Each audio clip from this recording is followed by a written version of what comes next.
बोलो श्री राधा श्याम सुंदर भगवान की, श्री गौर निताई पंच तत्व भगवान की, जगत गुरु शिला प्रभुपाद की, श्री गुरु महाराज की जय। ओम अज्ञानतिमिरान्धस्य ज्ञानाञ्जनशलाकया चक्षुरुन्मिलितं येन तस्मै श्रीगुरवे नमः।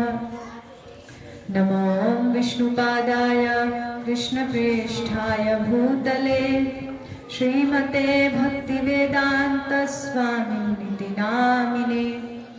नमस्ते सरस्वती देवे गौरवाणी प्रचारिणे निर्विशेष शून्यवादी पाश्चात्य देश तारिणे। सभी साथ में बोलिए जय श्री कृष्ण चैतन्य प्रभु नित्यानंदा श्री अद्वैत गदाधर शिवासादि गौर भक्त वृंद। हरे कृष्णा कृष्णा कृष्णा हरे हरे, हरे राम राम राम हरे हरे।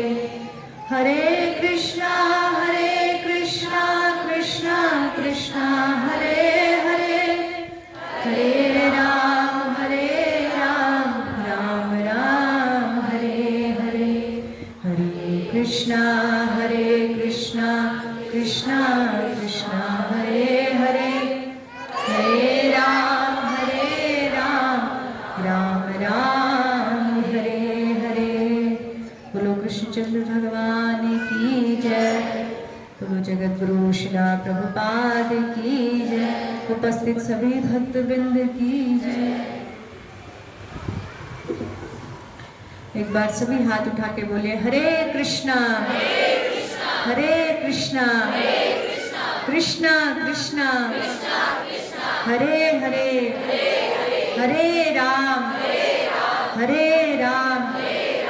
राम राम हरे हरे। आप सभी भक्तों का, सभी माताओं का जो पहली बार आए हैं या जो नित्य प्रति आते हैं, सबका हार्दिक स्वागत है और अभिनंदन है। हरि बोल। बहुत लोग पहली बार भी आए होंगे आप में से कोई, तो कौन कौन पहली बार आया आज इधर? थोड़ा सा हाथ खड़ा। एक माता जी, 2 3 4 5 6। आप लोग जो भी 6-7 लोग आज पहली बार आए हैं, आप सबका विशेष रूप से हार्दिक स्वागत है ठाकुर जी के इस दरबार में। और आप नित्य प्रति फिर आते रहिए। 2024 का जो आखिरी साल चल रहा है, आखिरी दिन चल रहे हैं, इन दिनों में अगर आप भगवान से जुड़ गए हैं तो आप समझिए कि भगवान ने 2025 की शुरुआत से पहले ही अपने चरणों से जोड़ दिया है।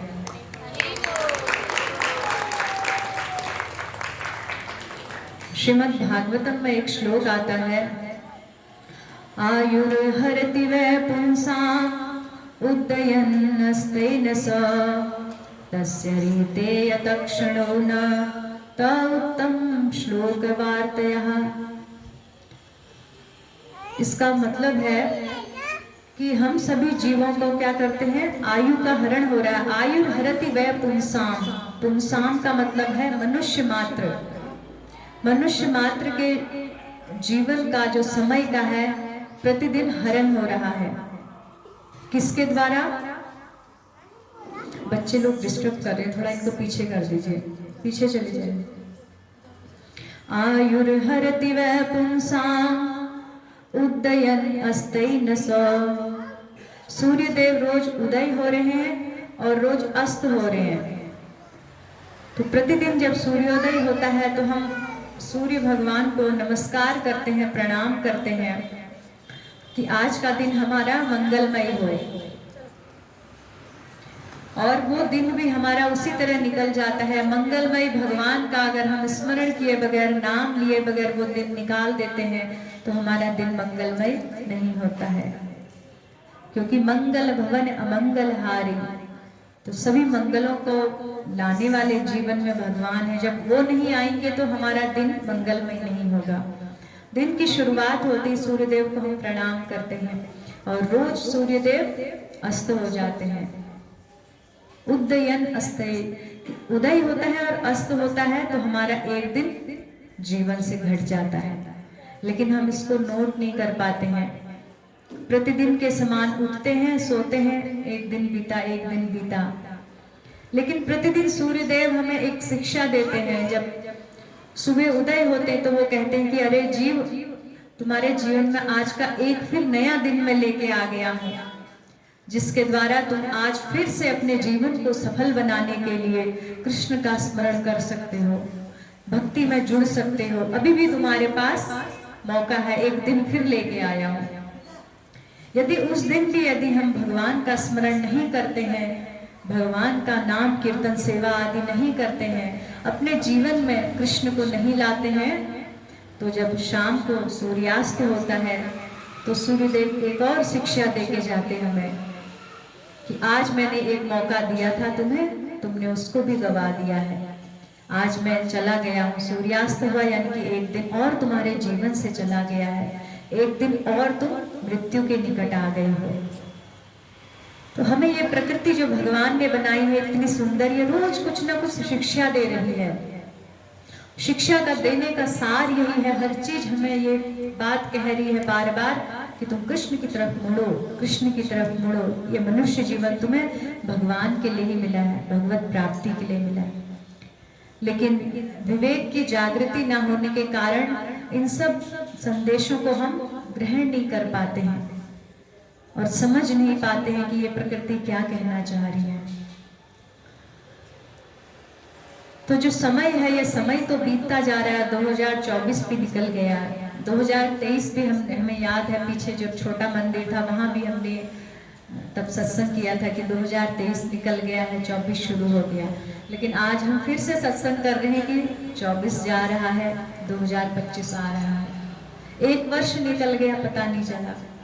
लेकिन आगे उस श्लोक में कहते हैं तस्य रीते यतक्षणे न त उत्तम श्लोक वार्तयः, कि इन सब के बीच में जो सूर्यास्त हो रहा है, सूर्योदय हो रहा है, इसके बीच में हमारा वही क्षण, वही समय उत्तम गिना जाएगा जो उत्तम श्लोक, यानी कि भगवान का एक नाम है उत्तम श्लोक, जो भगवान की वार्ता में बीतता है, भगवान के विषय में गुणगान में, भगवान के विषय में श्रवण में बीतता है।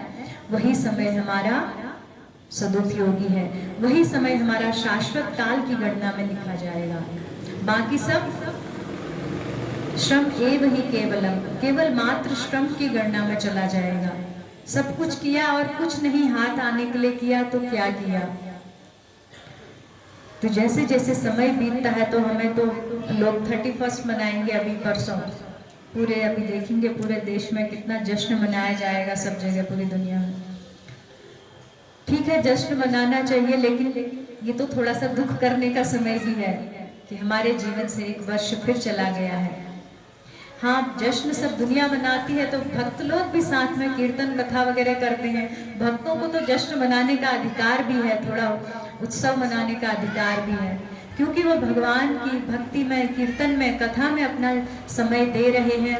उनका समय सदुपयोग हुआ है उनके समय का, तो इसलिए वो कथा कीर्तन के द्वारा नाच कर सकते हैं, कीर्तन कर सकते हैं।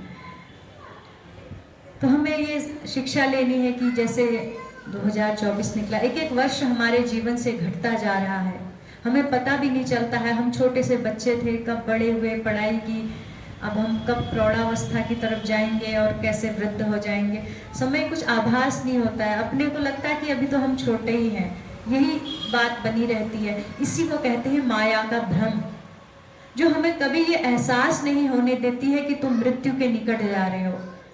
लगता है हाँ, वो अगला व्यक्ति तो मर गया है, वो तो वृद्ध हो रहा है, लेकिन मैं अभी स्थायी हूँ, अभी मेरे पास समय है। जबकि हमारे पास एक दिन की भी कोई गारंटी नहीं है, लेकिन फिर भी ये मन में विश्वास बना है।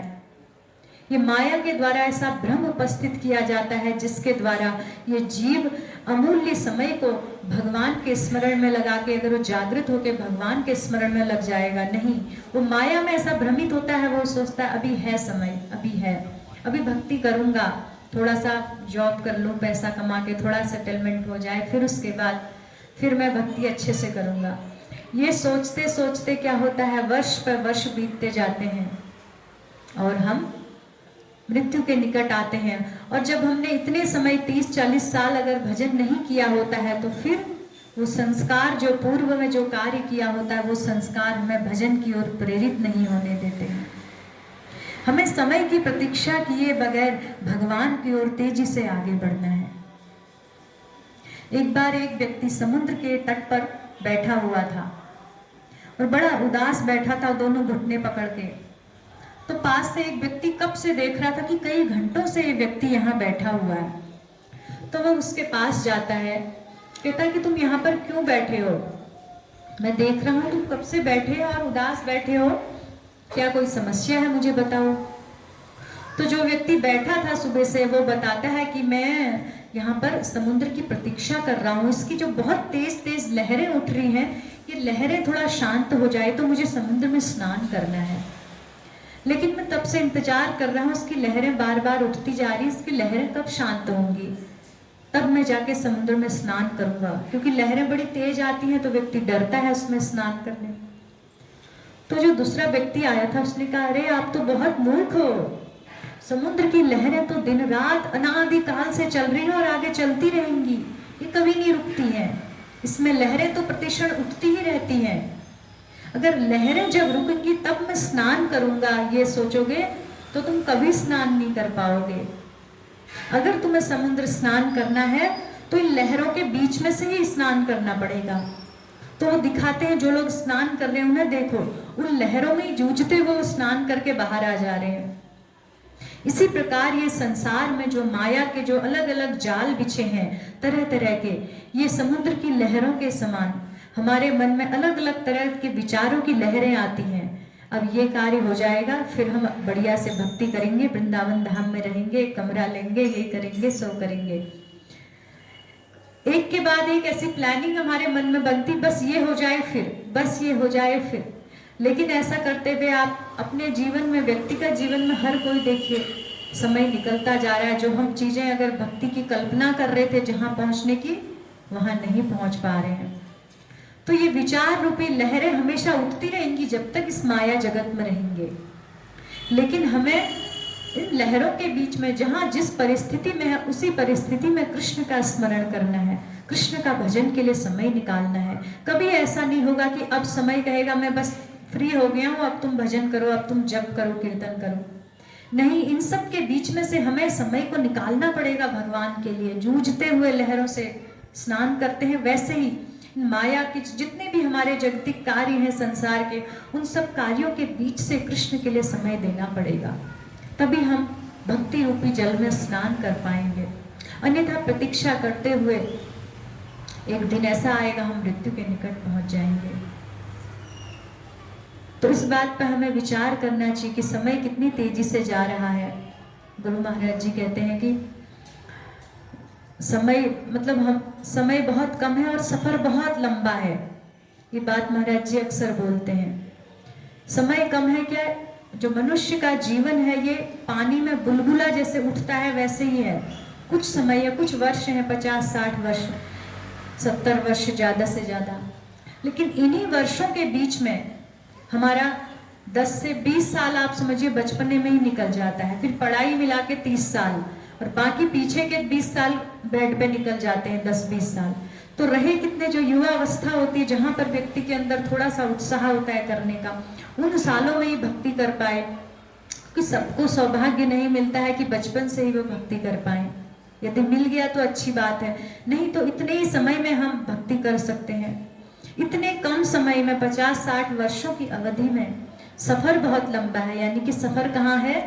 बैक टू गॉड हेड, वापस भगवत धाम हमें जाना है। इतना बड़ा सफर हमें इतने कम समय में तय करना है, और ऊपर से हमारी चाल बड़ी मंद है, इतने स्लो हम चल रहे हैं, तो कैसे सफर लंबा तय होगा। अगर हमारा सफर बड़ा है तो हमें कदम भी बड़े रखने होंगे और कदम की स्पीड भी बहुत रखनी होगी। बड़े कदमों में तेजी से चलना पड़ेगा, जल्दी सफर तय होगा। तो इस भक्ति मार्ग का जो सफर है हमें तय करना है। इस मनुष्य शरीर रूपी यात्रा में, जो आत्मा की जो यात्रा चल रही है, बहुत लंबी यात्रा है। इसमें जो बीच में हमें एक गोल्डन अवसर मिला है, इस बीच में हम भगवान के चरणों में प्रेम कर लें, रति कर लें। यदि हम इसको भी ना समझें तो क्या होगा? जीवन तो नष्ट हो जाएगा। तो भगवान श्री नंदनंदन के चरणों का आश्रय लें तो इस संसार के जगत में रहते हुए भी हम कैसे रहेंगे?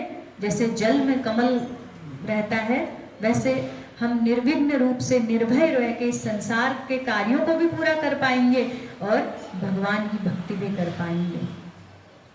हमारे एक आचार्य बहुत सुंदर भजन लिखते हैं, वैष्णव भजन। आप लोग प्रयास करिएगा, अगर पीछे गा सकते हैं, नहीं तो इसका अर्थ समझने का प्रयास कीजिएगा।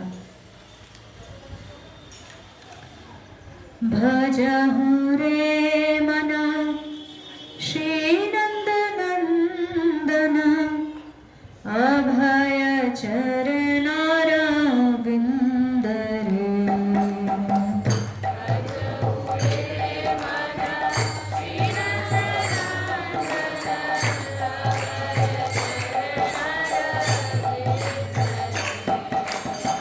भजहु रे मना श्री नंद नंदन, अभय चरणारविंद रे।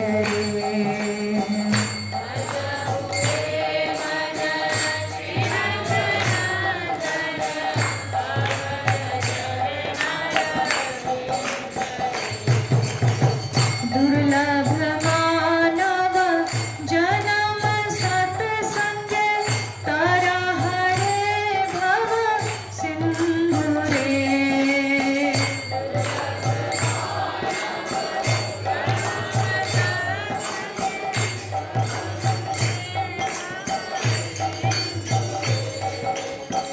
शीत आतप बात बरीषण, ए दिन यामिनी जागी रे।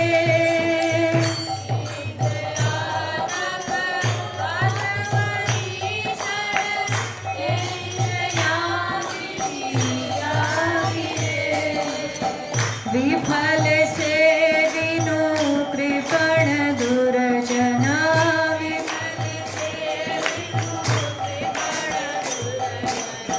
चपल सुख लव लागी रे। चपल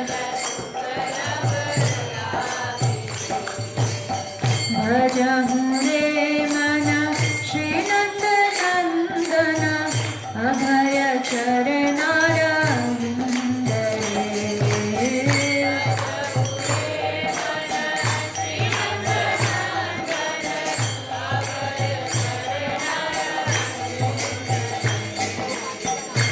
धन यौवन पुत्र परिजन, इथे की आछे परतीति रे।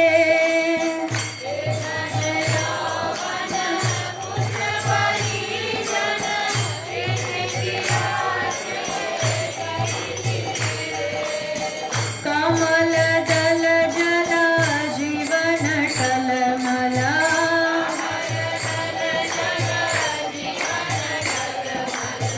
कमल दल जला जीवन टलमला।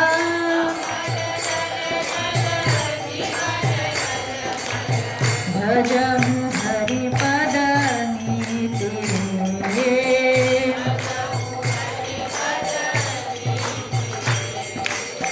भजहु रे मना श्री नंद नंदन, अभय चरणारविंद रे। भजहु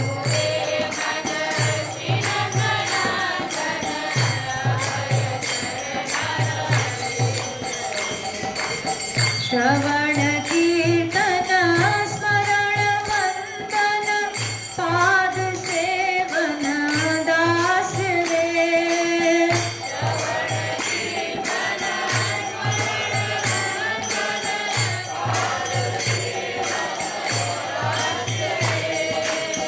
पूजन सखी जना आत्मनिवेदना,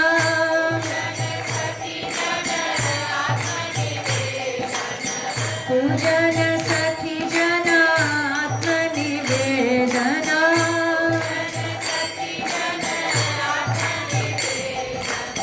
गोविंद दास अभिलाष रे। गोविंद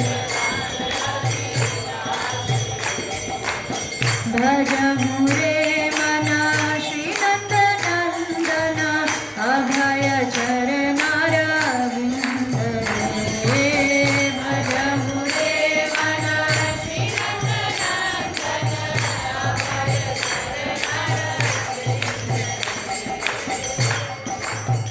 बोलो नंद नंदन भगवान की जय।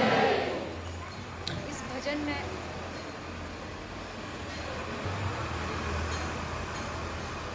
हरे कृष्णा कृष्णा कृष्णा हरे हरे राम राम राम हरे हरे, हरे कृष्णा कृष्णा कृष्णा हरे हरे, हरे राम राम राम हरे हरे।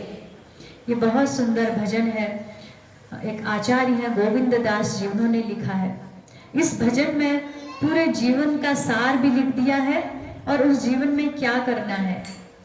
अगर इस भजन को ही अगर हम अपने जीवन में धारण कर लेंगे तो पूरी भक्ति समाहित है इसमें। उन्होंने पहले कहा भजऊ रे मन श्री नंद नंदन अभय चरणारविंद रे। वो अपने मन को कह रहे कि हे मेरे मन, तू नंद नंदन का भजन क्यों नहीं करता है। तो उन नंद नंदन का भजन कर, जिनके चरणों की शरण लेने से तू क्या हो जाएगा, अभय चरणारविंद, निर्भय हो जाएगा। जब भगवान के चरणों को भक्त पकड़ लेता है तो उसको किसी का डर नहीं रहता है। संसार के किसी प्राणी का डर क्या, वो तो फिर माया से भी नहीं डरता है, इतना शक्तिशाली हो जाता है भगवान के बल पर। तो भगवान के चरणों की शरण ले लेते हैं तो भगवान सारे जीवन से हमारे अरिष्टों को, अनर्थों को, सभी भयों को, पापों को, क्लेशों को समाप्त कर देते हैं। भगवान ने कृष्ण लीला में एक अरिष्टासुर का वध किया था। आपने सुनी होगी लीला। एक राक्षस था, वो बैल के रूप में आया, भगवान ने उसका वध किया। उसका नाम ही था अरिष्ट। उससे सभी देवता तक भयभीत रहते थे, इतना शक्तिशाली असुर था। लेकिन उस अरिष्टासुर ने जब भगवान के सामने विशालकाय रूप में आया कि कृष्ण को तो मैं मार दूंगा, तो छोटे से कृष्ण थे, उस समय बालक ही थे, ब्रज में अपनी लीला करते थे। तो जब वो भगवान के सामने आया तो भगवान उसके सामने दूर खड़े होकर बांसुरी बजा रहे और उसको देख के मुस्कुरा रहे। छोटे से सुकोमल से भगवान है। तो वो अरिष्टासुर हैरान रह गया कि मैं इतना शक्तिशाली, मुझे देख के देवता भी डरते थे, लेकिन ये कैसा बालक है, मुझे देख के मुस्कुरा रहा है, जरा सा डर भी नहीं रहा। अरे डरता नहीं, कम से कम थोड़ा फेंट तो कसता कि युद्ध के लिए तैयार हो जाऊं। भगवान ऐसे खड़े रहे उसके आगे अरिष्टासुर के, जैसे मुझे कुछ फर्क ही नहीं पड़ा इसको देख के, क्योंकि भगवान थोड़ा किसी से डरते। उस अरिष्टासुर को भगवान ने ऐसे पैर पकड़ के मार दिया, उछाल के आकाश में फेंक दिया। तो जो भगवान अरिष्टासुर को मार सकते तो हमारे जीवन के सारे अरिष्टों को भी भगवान खत्म कर सकते हैं, बशर्ते हम उनके चरणों की शरण लें। तो वो कहते हैं कि जो भगवान उनके चरणों की शरण लेके भक्त अभय हो जाता है, उन भगवान की शरण लो। आगे कहते हैं दुर्लभ मानव जन्म सत्संगे तरह रे भव सिंधुरे। कि सबसे पहले तो क्या मानव जीवन ही दुर्लभ है, उसमें भी दुर्लभ मानव जन्म, फिर उसमें भी सत्संगे, सत्संग और दुर्लभ है। इन सब को भी प्राप्त करके यदि व्यक्ति भवसागर से पार नहीं होगा तो बहुत बड़ी हानि हुई। तो कह रहे हैं कि मानव जन्म में उस सत्संग को प्राप्त करके इस भव सागर से पार हो जाओ। और कलयुग में तो इस भव सिंधु से पार होने के लिए बहुत आसान रास्ता महाप्रभु ने रखा है। सबसे आसान रास्ता क्या है? हरे कृष्णा कृष्णा कृष्णा हरे हरे, हरे राम राम राम हरे हरे। चैतन्य महाप्रभु ने इस कलिकाल में एक महामंत्र रूपी औषधि देके भव सिंधु से पार होने का जो रास्ता, जो बड़ा कठिन था, उसको बहुत आसान बता दिया।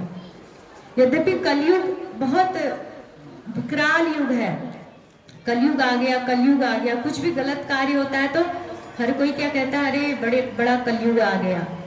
लेकिन कहीं कहीं पर वैष्णवों ने, ऋषि मुनियों ने इस कलयुग को बड़ा महान भी कहा है। एक हमारे आचार्य, उन्होंने कलयुग के विषय में कहा है, उन्होंने महाप्रभु के लिए एक भजन गाया है के जाबो भाई भव सिंधु पार, धन्य कलियुगे श्री चैतन्य अवतार। तो वो आचार्य लोचन दास ठाकुर है, वो भजन गाते हैं, बहुत सुंदर भजन है। उसकी स्टार्टिंग की ये लाइन है कि के जाबो भाई। तो उन्होंने उस भजन में ये बताया है कि मैं भव सिंधु के तट पर खड़ा हूँ, ये संसार एक बहुत बड़ा सागर है, तट पर खड़ा हूँ, वहां से आवाज दे रहा हूँ के जाबो कि कौन जाना चाहता है, कौन जाना चाहता है। जैसे नौका वाला आवाज देता है ना कि पार जा रहा हूँ, आ जाओ। तो लोचन दास ठाकुर कहते हैं कि के जाबो भाई भव सिंधु पार, क्योंकि धन्य कलयुगे श्री चैतन्य अवतार। जल्दी आ जाओ, कहते हैं कि सागर पार हो जाओगे। चैतन्य महाप्रभु ने हरिनाम रूपी नौका ली है, उस नौका में जो बैठेगा भव सिंधु से पार हो जाएगा। तो कलयुग को कहते हैं वहां पर वो धन्य है, ये कलयुग धन्य है, इतना आसान हो गया है भगवत धाम जाना।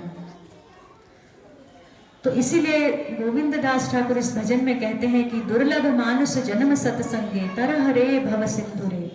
आगे कहते हैं शीत आतप बात बरीषण ए दिन यामिनी जानी रे। वो अपने विषय में बता रहे हैं, लेकिन हम सब संसार के जीवों को शिक्षा दे रहे हैं कि मैं दिन रात जाग कर शीत आतप, सर्दी गर्मी आंधी तूफान वर्षा में पीड़ित होकर क्षण भर के सुख के लिए मैंने क्या किया। कहते हैं दिन रात जागा मैं, सर्दी गर्मी बरसात या कोई परिश्रम की ओर ध्यान नहीं दिया। किसके लिए? थोड़े से क्षणिक सुख के लिए मैंने व्यर्थ ही दुष्ट तथा कृपण लोगों की सेवा की। यानी कि जो संसारिक लोग हैं वो सब कृपण हैं, जो संसार में इस मनुष्य जीवन को ऐसे गवा देते हैं, उनको कृपण नाम दिया है। तो वो अपने विषय में क्या कि हम सबको शिक्षा दे रहे हैं कि तुम छोटे से सुख के लिए इतने दुर्लभ मनुष्य जीवन को गवा देते हो, और कितनी मेहनत करते हो दिन रात, सर्दी गर्मी बरसात में व्यक्ति अपने, मतलब आप सबको अनुभव होगा, हम सभी को अनुभव है कि कितना कार्य करना पड़ता है, संसार में भी कितनी मेहनत करनी पड़ती है। थोड़ा सा धन अर्जन करने के लिए भी बहुत मेहनत करनी पड़ती है। तो वो कह रहे हैं इसका कुछ अंश मेहनत भी यदि कृष्ण के लिए किया होता तो कृष्ण तो प्रसन्न नहीं हो जाते। तो मेहनत तो की, लेकिन किन लोगों के लिए? संसारिक कृपण लोगों के लिए। आगे कह रहे हैं ए धन यौवन पुत्र परिजन इथे की आचे पर तीतिरे, कि ये जो सारी संपत्ति है, युवावस्था है, पुत्र है, परिजन है, ये भी स्थायी नहीं रहेंगे। इन सब के लिए मेहनत की, लेकिन ये भी चले गए। कमल जल दल जीवन टलमल भजऊ हरिपद नीति रे। जैसे कमल के पत्ते पर पानी की बूंद हो तो जरा सा पत्ता हिल जाए कहीं भी लुढ़क जाएगी, बहुत जल्दी लुढ़क जाती है। ऐसे ही कह रहे हैं कि तेरा मनुष्य जीवन टलमल, कोई भरोसा नहीं कब मृत्यु आ जाए। भजऊ हरिपद नीति रे, कि तू श्री कृष्ण के चरणों का, हरि के चरणों का शरण लेके भजन कर। फिर करे श्रवण कीर्तन स्मरण वंदन पाद सेवन दास्य रे, पूजन सखीजन आत्म निवेदन गोविंद दास अभिलाष रे। ये उन्होंने आखिर में बता दिया करना क्या है, नवदा भक्ति में अपने जीवन को लगाओ। गोविंद दास की चिर अभिलाषा है भक्ति की 9 विधियों में संलग्न हो जाए।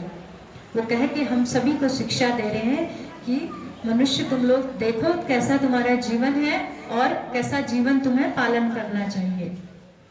तो ये मनुष्य जीवन का समय क्या है, जीवन टलमल, कभी भी निकल सकता है।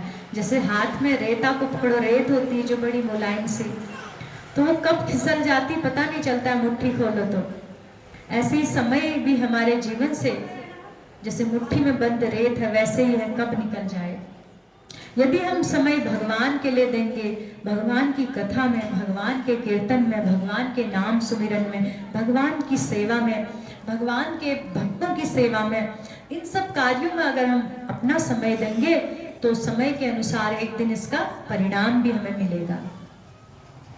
जो समय को देता है, समय उसको कुछ दे के जाता है।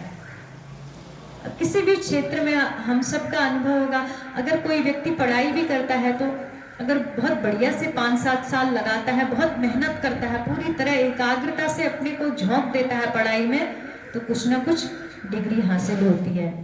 यदि पढ़ाई का समय भी ऐसे ही व्यर्थ में लापरवाही से निकालता है तो उसको ठीक से पढ़ाई का फल भी नहीं मिलता है। हर जगह जहाँ पर हम समय देंगे वहाँ हमें समय के अनुसार कुछ ना कुछ प्राप्त होगा। कुछ कार्य सीखने के लिए भी आपने 6 महीना आपने म्यूजिक सीखा होगा, तो परिणाम स्वरूप आपको हारमोनियम बजाना आ जाएगा, कुछ गाना आ जाएगा। तो जीवन में भी कुछ समय हमने भगवान को दिया होगा, प्रत्येक दिन का कुछ समय फिक्स्ड होगा कि इतना तो हमारा भगवान के लिए समर्पित है। तो क्या होगा, जब मृत्यु का समय, हम जब विपरीत अवस्था में होंगे, उस समय वो समय हमें परिणाम में भगवान की स्मृति दे जाएगा।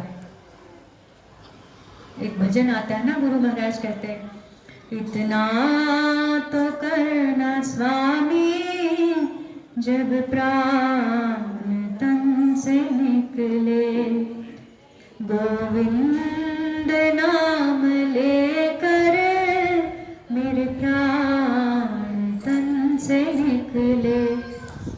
ये इच्छा तो कर रहे हैं हम, लेकिन ये इच्छा पूरी कैसे होगी?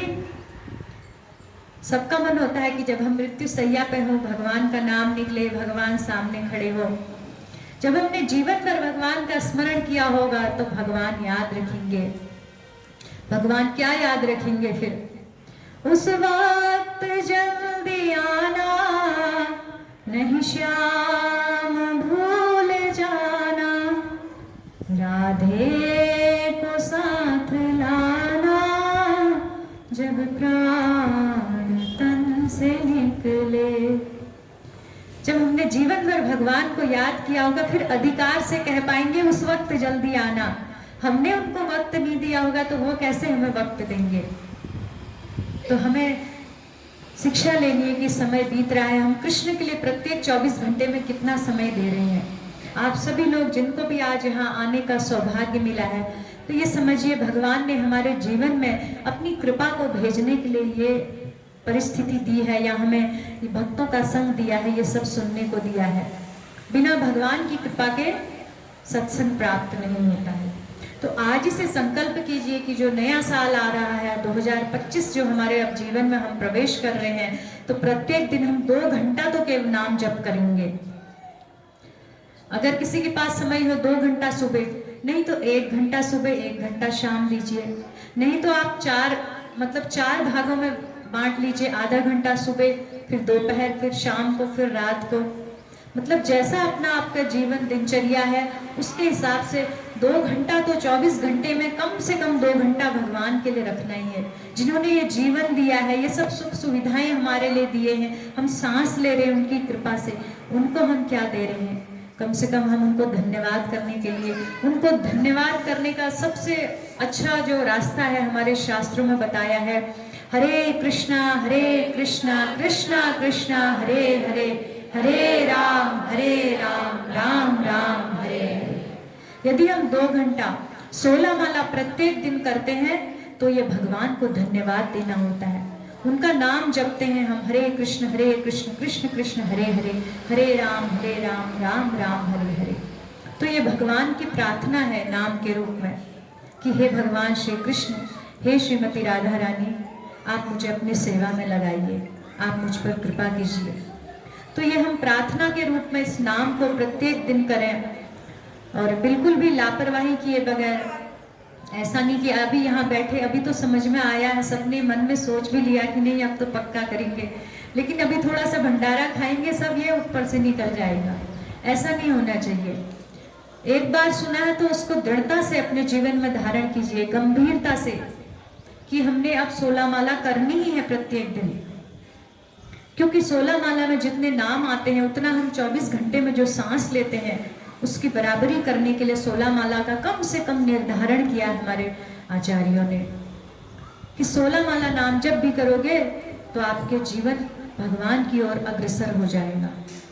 जबकि हमारे जो षड गोस्वामी वृंद हैं वो अपना समय कैसे बिताते थे?